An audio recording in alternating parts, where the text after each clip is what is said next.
मेरी लाइफ में ज़ेनोगा कब आई? इसके पहले मैं आपसे क्वेश्चन पूछूंगा, मेरी लाइफ में ज़ेनोगा है क्या? आपको पता तो है ना लाइफ में कोई मेरे लिए बहुत इंपॉर्टेंट चीज़ है? क्या है? ज़ेनोगा कोई किताब है कि उससे ज़्यादा कुछ है? जैसे जीने के लिए दिल चाहिए होता है, हार्ट चाहिए होता है और ब्रेन चाहिए होता है, ऐसे ही अपने आप को शांत करने के लिए एक स्पिरिचुअल टीचर चाहिए होता है, गुरु चाहिए होता है। गुरु मैंने बहुत लोगों को बनाया, लेकिन अंततः लास्ट में जो मुझे गुरु के रूप में मिला है वो है ज़ेनोगा। ज़ेनोगा खाली किताब नहीं है। किताब के ज़रिए तो शब्द मिले, उसके पीछे की टीचिंग मिली, लेकिन उसके बाद एक दरवाज़ा खुला। ऐसे समझिए जैसे दुनिया मेरे लिए एक अंधकार थी और ज़ेनोगा एक दरवाज़ा खोलती है और पीछे प्रकाश। मुझे समझ में आना शुरू हो गया कि लाइफ क्यों है, परेशानी क्यों है, सॉल्यूशंस कैसे आते हैं और कब तक मैं इस धरती पे रहूँगा, अगला जन्म मेरा क्या होगा। ऐसे ढेरों सवाल जो खाली पहले तुक्के थे वो सब सॉल्व होना शुरू हुआ। अब आपका सवाल, ज़ेनोगा मेरी लाइफ में कब आई? ऐसा लगता है जैसे कि कोई एक स्पेसिफिक डेट टाइम मैं बताऊं, लेकिन उस सवाल से आपको भी तो हेल्प मिलनी चाहिए, क्योंकि आप ये जानना चाहते हैं सर मेरी लाइफ में ज़ेनोगा कभी आएगी कि नहीं आएगी। आग की तरह है ज़ेनोगा, फायर की तरह है, लेकिन आग वहाँ लगती है जहाँ पर जलने वाली चीज़ हो। लकड़ी में आग लगेगी, पेट्रोल में आग लगेगी, कपड़े में आग लगेगी, पानी में आग नहीं लगेगी। मुझे लगता है ज़ेनोगा मेरे पास तब आई जब मैं पूरी तरह से ज्वलनशील हो गया। इसके पहले भी मैं स्पिरिचुअल किताबें पढ़ता था। मुझे याद है क्लास 9th में मैंने भगवत गीता उठाकर पढ़ रहा था, नोट्स बना रहा था मैं, कर्मणीय वाधिका रस्ते पेन से लिख रहा था, उसका मतलब लिखा बहुत खूबसूरत तरीके से। पिताजी आए, थाड़ करके मारे, पढ़ोगे नहीं, गीता पढ़ रहे। पढ़ते थे आध्यात्मिक किताबें, लेकिन समझ में नहीं आता था। लगता था सब भगवानों की चीज़ है, ऊपर के लोगों की। जैसे बच्चों के लिए होता सुपरमैन, ऐसे ही लगता था भगवान लोग मतलब सुपरमैन, हम लोग नहीं हैं सुपरमैन। ये जो एटीट्यूड है बचपन में था, जब मैं गीता के श्लोक लिखता था और मन में ये बात थी कि भगवान लोग की चीज़ है, ये एटीट्यूड हमारे अंदर में गीलापन क्रिएट करती है। अगर हम जलने वाली लकड़ी है तो हमारे अंदर में डाउट की क्रिएशन करती है, हमको कोई भी स्पिरिचुअल चीज़ पकड़ नहीं पाएगी।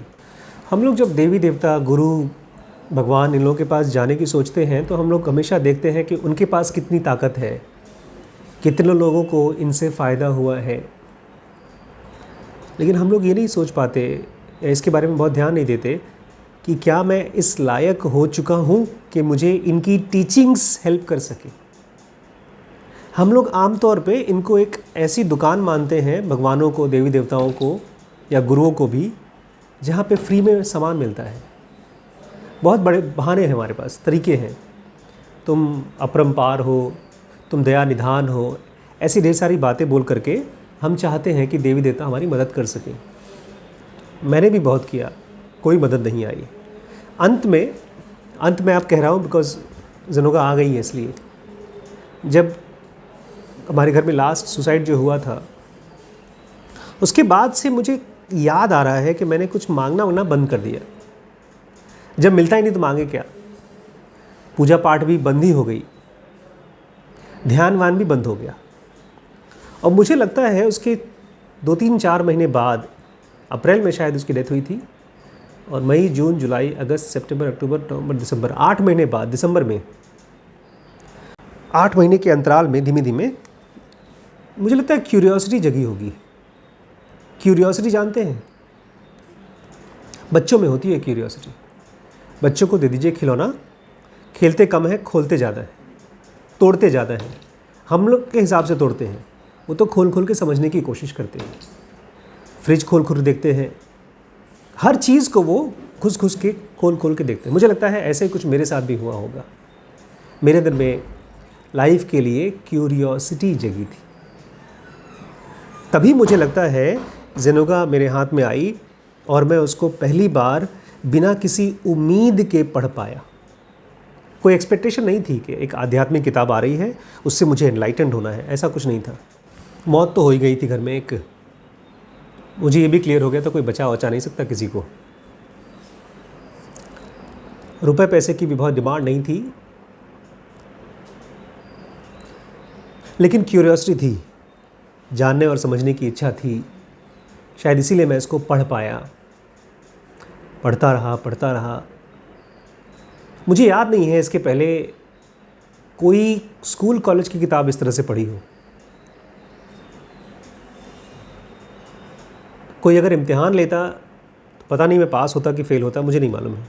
ज़नोगा की इम्तिहान लेता तो, लेकिन जैसे जैसे पढ़ते गया वैसे वैसे ऐसा लग रहा था जैसे कोई सूखे पौधे पर पानी डाल रहा है। क्या मतलब है सूखे पौधे पर पानी डाल रहा है?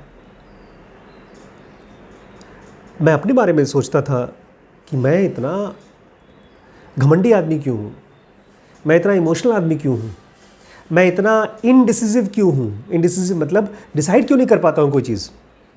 10 चीज़ें मेरे सामने हैं, 10 ऑप्शंस हैं, उसमें से सही ऑप्शन मैं क्यों नहीं चूज़ कर पाता हूँ।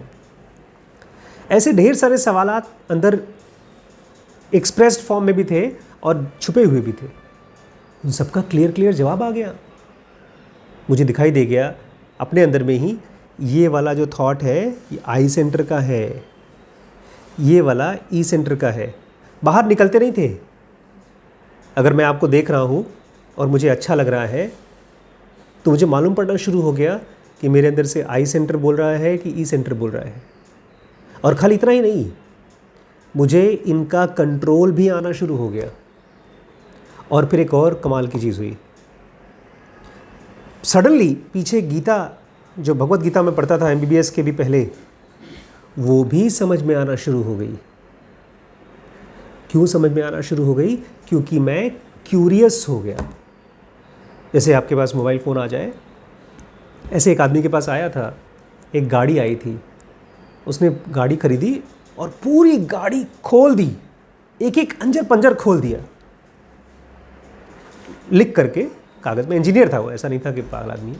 उसके बाद पूरी गाड़ी को उसने जोड़ा, उसने फिर खोला फिर जोड़ा, ऐसे 4-5 बार किया।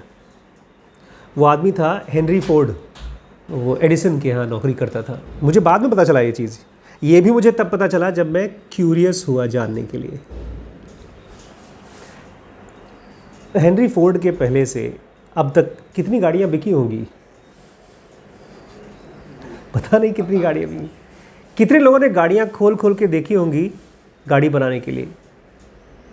बहुतों ने किया होगा, उन्होंने, जो लोग बहुत सीरियसली इंटरेस्टेड होंगे। तो मुझे लगता है कि मेरी लाइफ में ज़नोगा, मैं अपने आप को देखता हूँ एक बीज की तरह जो पूरी तरह से पका नहीं था, मिट्टी नहीं मिल रही थी, सही मौका नहीं मिल रहा था, परेशान भी था, कंफ्यूज्ड भी था, लेकिन ये नहीं पता था कि क्या करूं अपने अंदर की मुझे देवी देवताओं और भगवानों की और गुरुओं की बातचीत समझ में आना शुरू हो जाए।